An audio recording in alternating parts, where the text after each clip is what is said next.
Good morning, or depending when you're watching this, good afternoon, good evening, or good night. My name is Ross, and as always told, I had a voice radio. So today, I am showing you another exciting new card that's coming out in Japan in Sun and Moon 4 Plus GX Battle Boost.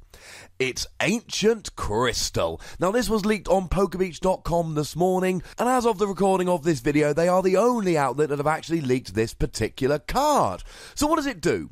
Well, it's a Pokemon Tool. You can attach it to whoever you like, but it doesn't do much unless it's attached to Regirock, Regice, Registeel, or Regigigas, any of the Regis, in which case it takes 30 less damage. Now, we've seen cards like Eviolite and Hard Charm in the not too distant past. They reduce damage done by 20. This is clearly a superior version of those cards. It reduces damage done by 30 to all of the Regis. This has got to be a good thing. It's better than Eviolite, it's better than Hard Charm. The real question we've got to answer in this video, is it better than the alternatives? Well, first of all, let's have a quick revision of the Regis, and regular viewers will know I am a huge fan of the Regis. If you want to just flick straight to the discussion on which of the tools is better, I will put timestamps in the description, so feel free to skip past the Regi Revision if you feel comfortable enough with what they already do. Now, my particular favourite of the Regis is Registeel. This is going to be one of the pre-release promos for Crimson Invasion. All the Regis are coming out in Crimson Invasion. And Registeel's really good attack does 30 damage for a single metal energy. And you get to attach any energy from your discard pile to one of your bench Pokemon, any basic energy, but of any type you like. That is very nice indeed. The second attack for 2 metal and a colourless does 90 damage, and if Regice is on your bench, you get to heal 30 damage. Sounds pretty good. Regirock is also going to be a pre-release promo for Crimson Invasion.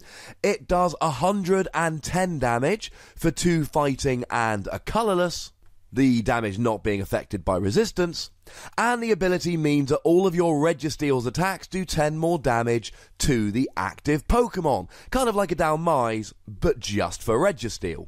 Regice for a water and a double colourless energy does 70 damage flat, and the ability says that if you've got a Regirock in play, prevent all effects of attacks, including damage, done to this Pokemon by your opponent's Stage 2 Pokemon's attacks, which sounds really good, giving you immunity from Stage 2 Pokemon, but do remember that nowadays everyone is playing Tapu Lele in their deck. Tapu Lele's not a Stage 2, so any deck that would previously have been shut down by Regice can just play a Tapu Lele, pop a double colourless on there and start hitting for 100 for 2 energy, which is a little bit of a shame. Not to say Regice isn't useful, but to say that Tapu Lele really diminishes the usefulness thereof. Okay, and then you've got Regigigas, and Regigigas at first glance looks really amazing. I mean, if you just look at the Japanese card without any understanding of the language, he's got 180 HP on a basic single prize Pokemon and does 160 damage. Now, 160 is for 5 energy, although it does give you the option of discarding a Stadium in play, which is a really nice secondary effect, and the ability means that you can only attack with Regigigas if you've got Regirock, Registeel and Regice on your bench, or you turn off the ability using something like an Alolan Muck or a Garbodor.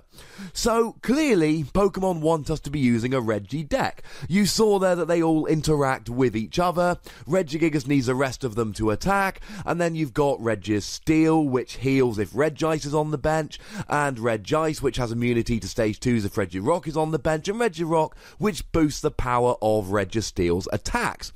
And clearly, if you're going to be playing a Regi's deck, Pokemon want you to be playing this particular tool, which just reduces damage done by 30 to all of your Regis. And it gives them all effectively 30 more HP. Regigigas goes up to 210, the others go up to 160.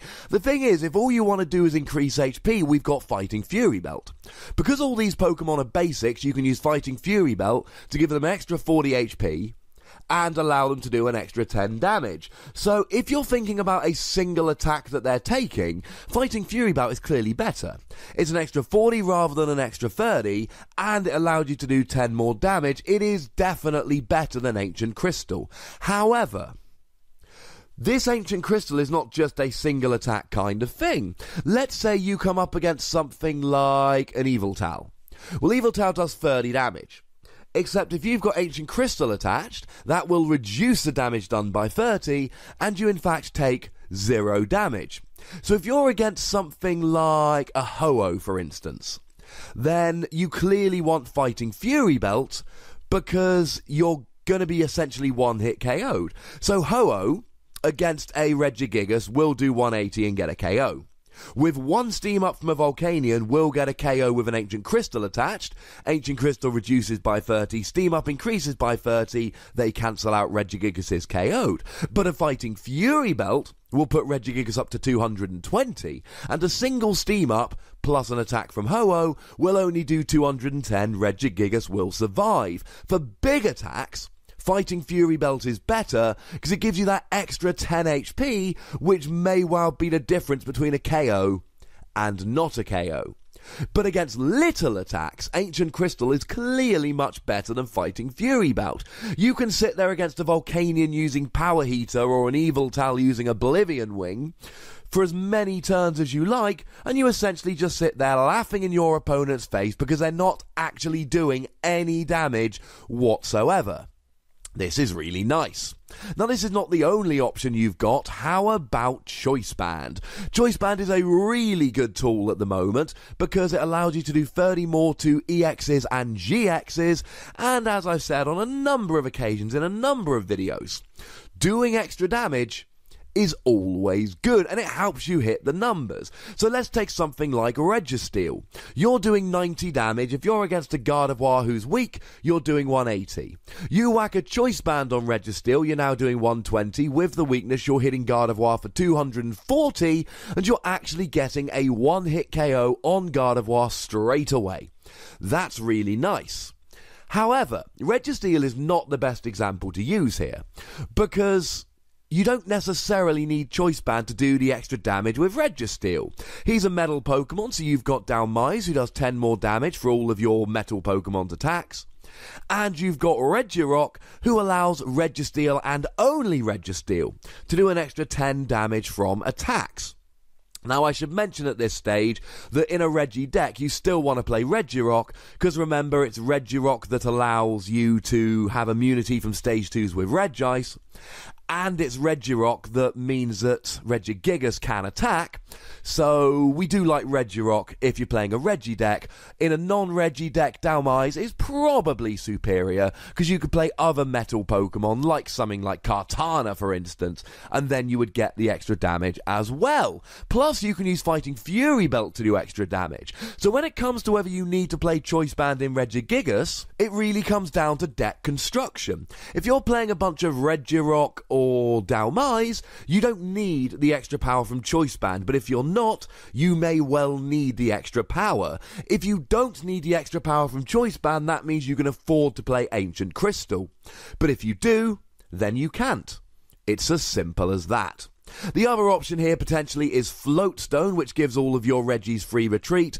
Honestly, I'm not a huge fan of Floatstone in a Regi deck because we've got Silvally GX coming out. Silvally GX has a really good GX attack. It's the same as Lycanroc Midnight form. A really nice attack for free colourless energy that does 120 and attaches any energy, any basic energy, from the discard to one of your bench Pokemon. Yeah, just like Registeel. And the ability means that all your basic Pokemon have free retreat. So I'm a huge fan of playing Silvally with the Regis, meaning that Floatstone then becomes completely inconsequential. So really here, your competition for Ancient Crystal is Fighting Fury Belt and Choice Band. And as a man who's really excited about the Regi deck, I'm not sure I'm a huge fan of Ancient Crystal. I think in most games I'd rather have a Fighting Fury Belt so that I could do the extra damage, because something like a Registeel, if you can do 60 on turn 1, you can KO something like a Beldum, or 70 on turn 1, you can KO something like a Grubbin. Fighting Fury Belt helps you do that, Ancient Crystal doesn't. But as I've said, ladies and gentlemen, it's a matchup issue. If you're against a Pokemon like Volcanion, like Yveltal, that wants to just pick away and do little bits of damage, then Ancient Crystal is absolutely amazing. It's a little bit unlikely, but if you've got 4 Regis out, each with an Ancient Crystal, and your opponent has a Tapu Koko out using Flying Flip, Tapu Koko will do literally nothing. Either way, I'm going to have to give Ancient Crystal between 2 and 3 Wassies. We don't give half Wassies. That would be barbaric. It is a cool tech, but it's only for Regi decks, and most of the time I think Regi decks have a better option, but you should still keep it in mind. It might be useful in some versions of the deck, in some metagames. If we move to a metagame where lots of people are using starter Pokemon and doing little pokey attacks at the beginning, then Ancient Crystal becomes really good. So there we go. But as always, ladies and gentlemen, I would like to know what you think, so let me know in the comments. Go nuts, be nice. Make sure you like this video, subscribe to this channel, follow me on Twitter at TheWassie, and Twitch at twitch.tv/PTCGRadio. That's where the live action happens. If you want to support the channel, get some bonus pods, etc., you can do so at patreon.com/PTCGRadio. But by far the most important thing, as always, is to look after yourselves until next time. Thank you very much for watching. My name's Ross, and you've been watching PTCG Radio.